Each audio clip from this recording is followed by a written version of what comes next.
बिस्मिल्लाहिर्रहमानिर्रहीम अस्सलाम वालेकुम। दिस इज़ योर होस्ट महजमीन एमन। आज हम बात करेंगे सीएसएस के बारे में कि सीएसएस की तैयारी कैसे स्टार्ट करें, कैसे पहला स्टेप इसमें लें, फर्स्ट स्टेप हम कैसे लें और सारी चीज़ों को हम डिस्कस करेंगे। सबसे पहले तो अगर आप सीएसएस के अबाउट सोच रहे हैं तो सबसे पहले आपको बहुत फोकस्ड और क्लियर होना चाहिए अपने एम के अबाउट, क्योंकि सीएसएस कोई छोटा-मोटा एग्ज़ाम तो है नहीं। पाकिस्तान का सबसे बड़ा एग्ज़ाम है सीएसएस, ठीक हो गया। पूरे पाकिस्तान से सारे बच्चे जो हैं इसको अप्लाई करते हैं और एग्ज़ाम देने की, अपनी लक आज़माने की समहाउ कोशिश करते हैं। लक से ज़्यादा आपकी मेहनत भी बहुत ज़्यादा इसमें आ जाती है, ठीक हो गया। तो इसके लिए आपको सबसे पहले पैशनेट होना चाहिए। आप अगर करना चाहते हो, कोई भी आप एम अचीव करना चाहते हो, उसके लिए आपका पैशनेट होना बहुत ज़रूरी होता है। तो सबसे पहला स्टेप आ जाता है कि आपने बहुत क्लियर और फ़ोकस्ड होकर आपने सीएसएस के अबाउट, अगर आप सीएसएस करना चाह रहे हैं तो उसके बाद आपने सोचना है और आपने तैयारी शुरू करनी है, ठीक हो गया। दूसरी चीज़ आ जाती है कि फिर आप स्टडी करना, अगर जब आप पहला स्टेप ले रहे हैं तो उसमें आप एग्ज़ाम्स के अबाउट पहले अंडरस्टैंड करें कि ये एग्ज़ाम है क्या, किस चीज़ का है, इसके स्ट्रक्चर को देखें, इसके पैटर्न को देखें, सिलेबस को देखें सीएसएस के। इसके बाद सारी इन्फॉर्मेशन कलेक्ट करें, अपनी एक नोट्स बनाते जाएँ, उनमें चीज़ें आप सारी जो है ना उसको गो थ्रू करते चले जाएँ, ठीक हो गया। कितने मार्क्स का है, क्या इसका सारा सेटअप है, कितने ग्रुप्स हैं। ग्रुप्स तो चलो बाद की बात आ जाती है, लेकिन कितने मार्क्स का ये एग्ज़ाम है, इसमें कौन-कौन से स्टेप्स इन्वॉल्व्ड हैं और कितने सब्जेक्ट्स हैं इसमें, सारी चीज़ों को आप ए टू ज़ी, इसका सिलेबस हो गया, इसके पास्ट पेपर हो गए, सारी चीज़ें जो है ना वो आप डे बाय डे उसको उस पे सर्च करें। ये सारा बेसिक नॉलेज आपका गूगल पे पड़ा है, आप उसको सर्च करें और सारी चीज़ों को देखते चले जाएँ, ठीक हो गया, और लिखते चले जाएँ। तीसरी चीज़ आ जाती है फिर उसके बाद सारी इन्फॉर्मेशन, बेसिक इन्फॉर्मेशन लेने के बाद आप अपना स्टडी प्लान क्रिएट करें, ठीक हो गया। उसमें आप अपना टाइम एक तो मैनेज करें कि आप कितना टाइम कितने किस सब्जेक्ट को दे सकते हैं। मीनवाइल जैसे अब हम एग्जांपल ले लें, करंट अफेयर की बात कर लें, तो करंट करंट अफेयर वो सब्जेक्ट है जो पूरा साल आपके साथ चलता है। सेम ऐसे का हिसाब है, ऐसे भी पूरा साल आपके साथ चलता है। और अगर दूसरी साइड हम देखें, जनरल साइंस और एबिलिटी की बात कर लें या हम इस्लामियात की बात कर लें, तो इस्लामियात जो है उस पे आप टाइम अलॉट कर सकते हैं, एलोकेट कर सकते हैं टाइम को कि आप इसको 15 से 20 दिन में आप इसको डन करेंगे, ठीक है। इसके सारे नोट्स वगैरह हर टॉपिक को हर अच्छे तरीके से समझेंगे, लिखेंगे, सारा कुछ, ठीक है। क्योंकि एक आप बनाते हैं लॉन्ग नोट्स, एक आप बनाते हैं शॉर्ट नोट्स। लॉन्ग नोट्स बनाते हैं वो बच्चे जिनका 1 साल रहता है या 1 साल 8 महीने 10 महीने रहते हैं ना एग्ज़ाम में, वो बच्चे लॉन्ग नोट्स की तरफ जाते हैं। शॉर्ट नोट्स की तरफ वो बच्चे जाते हैं जो जो जिन्होंने 2 से 3 महीने में एग्ज़ाम्स देना है, ठीक हो गया। तो जो 2024 की बात कर रहे हैं, 2025 में एग्ज़ाम्स देने का सोच रहे हैं, तो उनको तो लॉन्ग नोट्स की तरफ जाना चाहिए, ठीक हो गया। उसके बाद चौथा स्टेप आ जाता है इसमें कि आप स्टडी मटेरियल को कलेक्ट करना शुरू करें। जब आपने एक स्टडी प्लान क्रिएट कर लिया, जैसे इस्लामियात की बात कर लें या करंट अफेयर की ही बात कर लेते हैं। करंट अफेयर तो पूरा साल चल रहा है, पाकिस्तान अफेयर की बात कर लेते हैं। पाकिस्तान अफेयर आपने पढ़ना है, ठीक है। उसका आप बुक उठाएंगे, सबसे पहले आप उसका जब सिलेबस देखते हैं ना, वहाँ पर सजेस्टेड बुक्स होती हैं एफपीएससी की तरफ से। वो बुक्स, उनमें से आपने 1 से 2 बुक्स लाज़मी है कि आप पढ़ें। एक तो वो आपकी राइटिंग स्टाइल को बहुत एनहांस करता है, आपकी जो है एनालिसिस एनालिटिक्स स्किल उसको बहुत एनहांस करता है, आपकी वे ऑफ राइटिंग बहुत बेहतर हो जाता है उससे। तो आपने 1 से 2 बुक्स सजेस्टेड बुक्स में से लाज़मी पढ़नी है। दूसरा, बहुत सारी बुक्स आपको यूट्यूब पे बहुत लोग बता रहे होते हैं, गूगल पे बहुत लोग बता रहे होते हैं, मैं भी आपको बहुत सारी बुक्स बताऊँगी। तो आप देख लीजिएगा, उन सारी बुक्स गो थ्रू कीजिएगा, उनका कंटेंट पेज देखिएगा सबका, और जो आपको बेहतर लगे, आपको लगे कि आपके हिसाब से बहुत बेहतरीन है, आप उसको पढ़ लीजिएगा, ठीक हो गया। तो आप इस तरह से अपना रिसर्च पेपर्स पढ़ने शुरू करें, अपने न्यूज़पेपर पढ़ना शुरू करें और सजेस्टेड बुक्स वगैरह की तरफ जाना शुरू करें, मीन्स कि उसको पढ़ना शुरू करें, और 1 से 2 सब्जेक्ट्स आप एक साथ स्टार्ट करें, क्योंकि एक सब्जेक्ट आप मुसलसल नहीं पढ़ सकते। तो 2 सब्जेक्ट्स कोशिश करें कि उसको स्टार्ट करें एट अ टाइम और उनको साथ-साथ बनाना शुरू करें। और तीसरी बात ये, जब आप स्टडी मटेरियल अपना इकट्ठा करेंगे तो आपने रेफरेंस बुक्स ज़रूर बनानी है अपनी, ठीक हो गया। ऑनलाइन रिसोर्सेज आपके पास मौजूद हैं, आपके पास बुक्स बहुत सारी अवेलेबल है मार्केट में, तो आप इन चीज़ों को गो थ्रू करना शुरू करें, ठीक हो गया। पांचवी चीज़ आ जाती है कि स्टार्ट करें कंपल्सरी सब्जेक्ट से, स्पेशली पाकिस्तान अफेयर से और इंग्लिश ग्रामर से। जो मैं आपको अपनी राय दूँ तो मैं इंग्लिश ग्रामर को ही सबसे ज़्यादा सजेस्ट करती हूँ कि सबसे पहले आप अपनी इंग्लिश ग्रामर को बेहतर करना शुरू करें और साथ में आप पाकिस्तान फेयर, करंट फेयर को आप साथ-साथ गो थ्रू करना शुरू करें क्योंकि वो आपका पूरा साल आपके साथ जाना है। दूसरा करंट फेयर आप करेंगे जब इसकी तैयारी साथ-साथ पढ़ना शुरू करेंगे, इसके नोट्स वगैरह बनाएँगे तो वो आपको पीएमएस का जो जनरल नॉलेज का पेपर है उसमें बहुत हेल्पफुल होते हैं। और करंट अफेयर हमें आई स्टिल रिमेंबर हमें वर्ल्ड टाइम में हमारे सर थे सर अदील, जो हमारे प्रिंसिपल भी हैं वर्ल्ड टाइम के। उन्होंने कहा था कि सीएसएस जो है ना वो टोटली गेम है करंट अफेयर और इंग्लिश की। आपकी जितनी इंग्लिश बेहतर है, आपका जितना करंट अफेयर स्ट्रॉन्ग है, आप सीएसएस में उतना जीत जाते हैं, ठीक है? सीएसएस को करने में कामयाब हो जाते हैं। क्योंकि हम देखें तो करंट अफेयर जो है पाकिस्तान अफेयर के जो पेपर आते हैं वो भी करंट पर्सपेक्टिव में आते हैं। फिर उसके बाद जब एसए की अगर हम बात करें तो एसए में भी ज़्यादा टॉपिक करंट अफेयर को लेकर आते हैं। फिर उसके बाद अगर हम ऑप्शनल्स की बात करें इंटरनेशनल रिलेशंस जो है वो भी यही कुछ है, करंट अफेयर का ही तकरीबन सारा पेपर होता है। खासतौर पे पेपर 2 जो है वो तो टोटली करंट अफेयर है और पेपर 1 के भी क्वेश्चन जो हैं वो 2 से 3 जो हैं वो दे ही देते हैं करंट अफेयर के। दूसरा जेंडर स्टडीज़ की बात करें, एनवायरमेंटल साइंस की बात कर लें, यूएस हिस्ट्री की बात कर लें, ये सारे जितने भी ज़्यादातर एग्ज़ाम्स हैं, जितने भी ज़्यादातर सब्जेक्ट्स हैं, इन सारे जो है करंट अफेयर के टॉपिक्स से ही उठाए जाते हैं। आप 2016 से ऑनवर्ड पेपर उठाकर देख लीजिएगा 5 पेपर, आपको अंदाज़ा हो जाएगा कि ज़्यादातर क्वेश्चंस हैं वो करंट अफेयर से ही पूछे जाते हैं। अच्छा जी, उसके बाद आ जाते हैं 6th पॉइंट पे। अच्छा, आपने सिलेबस को और पास्ट पेपर को बहुत अच्छे से गो थ्रू करना है और पास्ट पेपर जो है ना उसकी आपने साथ-साथ प्रैक्टिस करते रहना है।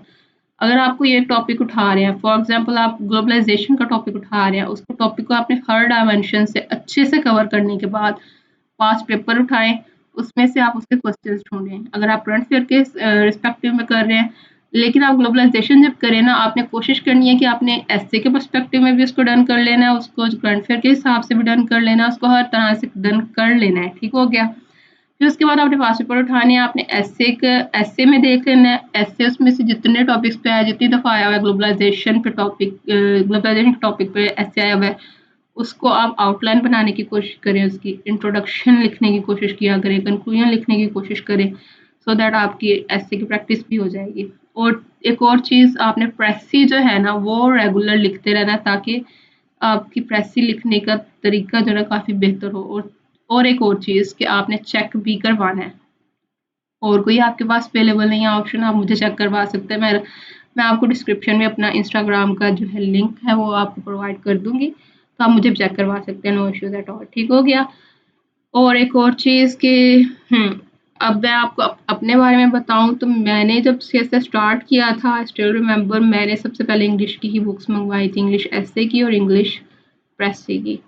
और दोनों बुक्स बिल्कुल भी अच्छी नहीं थी क्योंकि मुझे नहीं पता था कौन-सी बुक्स लेनी है, कौन-सी नहीं लेनी, मुझे आइडिया नहीं था। बाद में मुझे थोड़ा आइडिया हुआ, फिर मैंने रैन एंड मार्टिन मँगवाई थी, उसके लिए इंग्लिश ग्रामर के लिए। और एस्से की तो कोई बुक ही नहीं होती। एस्से को तो आपने स्ट्रक्चर सीखना है और उसके बाद लिखना आपने मटीरियल अपना खुद कलेक्ट करना है और लिखना आपने खुद से होता है। ऐसे आपका रटा-रटाया नहीं आता और ना ही आप लिखते हैं रटा-रटाया, ठीक हो गया? क्रैमिंग आप नहीं करते एस्से में। तो ऐसे की बुक जो थी वो मेरी वैसे की वैसे ही पड़ी है अभी तक। फिर उसके बाद मैंने जो बुक मँगवाई थी, आई स्टिल रिमेंबर मैंने मँगवाई थी constitutional and political history of Pakistan by Hamid Khan है या हामिद अली, हामिद खान है येस। उनकी बुक मँगवाई, बुक बहुत आउटस्टैंडिंग और मैंने आज तक नहीं पढ़ी क्योंकि बुक बहुत टफ भी है, अच्छी बुक है, लेकिन मैंने नहीं पढ़ी, पढ़ी ही नहीं जाती वो बुक। ठीक हो गया? तो मैंने बहुत सारे ब्लंडर्स किए हैं, जब मैंने बुक्स वगैरह खरीदी हैं, चीज़ें, पैसे भी बहुत वेस्ट होते हैं। मैंने अकेडमीज़ भी कई जॉइन की, बहुत सारे लोगों टीचर्स को देखा कि कौन से टीचर अच्छा पढ़ा रहे हैं, कौन से नहीं पढ़ा रहे, सारी चीज़ें। तो मैं पर्सनली अगर सिंसियर मशवरा दूँ तो मैं यही कहती होती हूँ कि एटलीस्ट डिस्कस करें, आप जाकर यूट्यूब पे देखें या आप जाकर जो एफपीएससी की रिकमेंडेड बुक्स हैं, वो सारी जो एफपीएससी की रिकमेंडेड बुक्स हैं, वो तो सारी आपको ऑनलाइन मिल जाती हैं, ऑनलाइन डाउनलोड हो जाती हैं, उनको डाउनलोड करें, उनका कंटेंट पेज देखिए, एक दफ़ा गो थ्रू करें, जो अच्छी लग रही है वो मार्केट से जाकर खरीद लें। अगर आप ऑनलाइन नहीं पढ़ सकते तो वैसे ऑनलाइन पढ़ें वो ज़्यादा बेहतर होता है क्योंकि इंटरनेशनल बुक्स भी आप पढ़ सकते हो ऑनलाइन। मेरे ऑप्शनल जो थे वो थे international relations, applied math, pure math, gender studies और पंजाबी। तो इंटरनेशनल रिलेशंस के लिए मैंने बहुत सारी इंटरनेशनल बुक्स पढ़ी थी फिर। हाँ, बुक्स मैंने बहुत डाउनलोड की थी गूगल से और रिसर्च पेपर बहुत ज़्यादा पढ़े मैंने। इन चीज़ों की तरफ मैं बहुत गई थी। मैं रिसर्च पेपर आपको बताऊँगी मैं किनके पढ़ती थी, कौन-कौन से साइट्स जो हैं वो बेहतरीन हैं आपके पढ़ने के लिए, वो भी मैं आपको बताऊँगी इंशाल्लाह आने वाली वीडियोज़ में। ठीक हो गया। और फिर उसके बाद मैंने अकेडमी ज्वाइन की थी। तो अकेडमी पे में जाके बहुत सारी कन्फ्यूजन्स आपकी स्टिल रह जाती हैं, वो आप खुद ही रिज़ॉल्व करते हैं, आपको अकेडमीज़ भी रिज़ॉल्व नहीं करवाती। सब्जेक्ट जो आपको मैं आइडियाज़ दे रही हूँ, आप इन पे वर्क करें, अपना स्टडी प्लान बनाएँ स्पेशली, ठीक है? फिर उसके बाद अपनी जो है ना स्टडी मटीरियल इकट्ठा करना शुरू करें। अपनी रेफरेंसेस बुक्स को देखें, पास्ट पेपर लास्ट में डाउनलोड करें। कम से कम 2016 से ऑनवर्ड के तो सारे डाउनलोड करें और कोशिश करें कि 10 से 20 साल के आपके पास पास्ट पेपर मौजूद हो। मेरे पास 2 तरह के पास्ट पेपर्स हैं, एक डायमेंशन वाइज़ पड़े हैं, एक विदाउट डायमेंशंस पड़े हैं। तो 20 से 30 साल मेरे पास पास्ट पेपर और पास्ट पेपर्स से ही मैं प्रेसी की प्रैक्टिस करती होती थी, इंग्लिश प्रेसी जो है ना उसकी। और इंग्लिश ऐसे जो है वो भी मैं जो थी वहाँ पास्ट पेपर के जो आउटलाइंस दी हुई हैं उनको उठाना और उन पे आउटलाइन सॉरी जो टॉपिक्स दिए हुए पास्ट पेपर में इंग्लिश ऐसे के वहाँ से उठाना टॉपिक को उसकी आउटलाइंस बनाकर दिखानी टीचर्स को, इंट्रोडक्शन लिख के दिखाना, कंक्लूजन, ये सारी चीज़ें मैंने की हुई हैं। तो मैं आपको अपनी ज़िंदगी से जो मैंने चीज़ें की हुई हैं मैं आपको वही मशवरा दे रही हूँ। ठीक हो गया? अच्छा जी, उसके बाद अपने नोट्स आपने खुद बनाने हैं, आपने किसी और के नोट्स पर रिलाय नहीं करना, ठीक है? कभी भी दूसरों के नोट्स पर रिलाय नहीं करते, जैसे दूसरों का शूज़ आपको पूरा नहीं आता, दूसरों का ड्रेस आपको पूरा नहीं आता, वैसे दूसरों के नोट्स आपके लिए फिट नहीं होते। अपने नोट्स हमेशा अपने हिसाब से खुद बनाते हैं। जिस तरह से अगला बंदा सोच रहा है, जिस तरह से अगला बंदा लिख रहा है, आप उसको कॉपी पेस्ट नहीं कर सकते। इस तरह से सीएसएस नहीं होता, इस तरह से सीएसएस पास नहीं होता। मैंने बहुत अपने जितने भी नोट्स बनाए, मैंने लॉन्ग नोट्स भी बनाए थे, मैंने शॉर्ट नोट्स भी बनाए थे। फिर लॉन्ग्स में से शॉर्ट्स को निकाला था। मैंने अपने नोट्स खुद बनाए। आप खुद मेहनत करते हो, आप जब पेपर में लिखने बैठते हो, आप दूसरों का रटा-रटाया नहीं लिख कर आ सकते। आपको क्रैमिंग याद ही नहीं रहती। आपके टोटली सीएसएस का एग्ज़ाम ही सारा एनालिटिकल है, स्मार्ट स्टडी है। आपने जब तक खुद अपने हाथों से लिखोगे नहीं चीज़ को, आप जाके पेपर में भी नहीं लिख सकते। और सीएसएस के तो पेपर जो हैं वो भी आपको पता है 2-2 पेपर होते हैं 1 दिन में।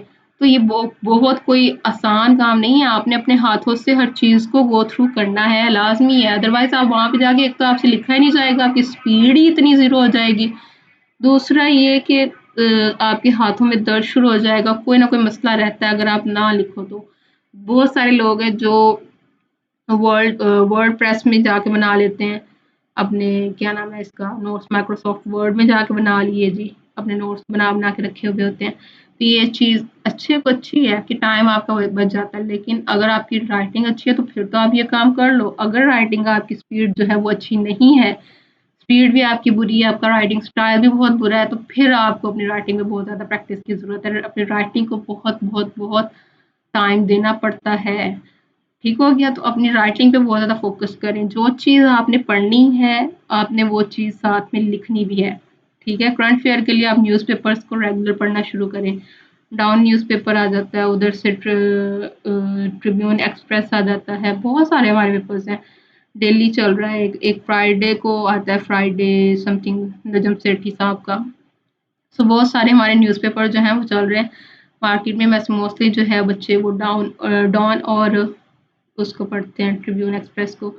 तो जो भी आपने चीज़ पढ़नी है ना, कोशिश करें अपने वर्ड्स में आप खुद उसको लिखें। जितना लिखेंगे, जितनी आपकी राइटिंग स्पीड बेहतर होगी, जितना आप टाइम को मैनेज कर सकेंगे, अपनी वीकनेसेस को अपना अभी से आप स्ट्रॉन्ग करेंगे, उतना आपके लिए बेहतर है, उतना ही आपके लिए आसान है सीएसएस को करना। और वक्तन फ़वक्तन जो भी अपने नोट्स बनाए उनको रिवाइज़ करते रहें, इवैल्यूएट करते रहें, चेक करवाते रहें। जिन बच्चों ने पहले सीएसएस को दिया हुआ है, अटेम्प्ट किया हुआ है, उनको चेक करवाएँ। लाज़मी नहीं है कि सीएसपीज़ को ही चेक करवाना है।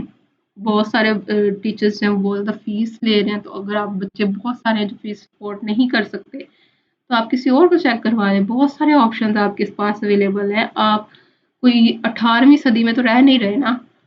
तो आपके पास तो बहुत आजकल तो सोशल मीडिया की इतनी ज़्यादा आपके पास अप्रोच है कि आप इज़िली किसी को भी जाकर ढूँढें, उनसे बात करें, उनको अपने नोट्स वगैरह चेक करवाएँ, ठीक हो गया? तो इन सारी चीज़ों पे गौर करें, इंशाल्लाह आप अपना गोल अचीव करेंगे, अगर आप ये सारी चीज़ों को मैनेज करते रहेंगे। बाकी अल्लाह पाक आपको कामयाबी दे। आमीन। फी अमानिल्लाह। अल्लाह हाफ़िज़।